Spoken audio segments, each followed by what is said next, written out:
শুক্রবার আমাদের এক একজনের কাছে এক এক রকম। কারো কাছে এটা ঘুরতে যাওয়ার দিন, কারো কাছে বিশ্রাম নেওয়ার দিন, আবার কারো কাছে কাপড় ধোয়ার দিন। কিন্তু আমাদের মুসলিমদের জন্য এই দিনটা কিন্তু একটু আলাদা।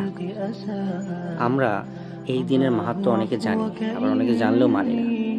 যেমনটাই ধরেন, এই দিন বেশি বেশি দরুদ পড়তে রাসূল সাল্লাল্লাহু আলাইহি ওয়াসাল্লাম বলেছেন। আমরা জানি কিন্তু মানি না। এদিন একটা বিশেষ মুহূর্ত আছে, যখন যে দোয়া করবেন আল্লাহর কাছে সেই দোয়াই কবুল হবে। এই দিনে কিন্তু আল্লাহ তাআলা আদম আলাইহিস সালামকে সৃষ্টি করেছিলেন, জান্নাতে প্রবেশ এবং বহিষ্কার করেছিলেন, এবং এই দিনেই কিন্তু কিয়ামত সংঘটিত হবে। আমরা কিন্তু আদৌ এগুলো জানি কিন্তু মানি না।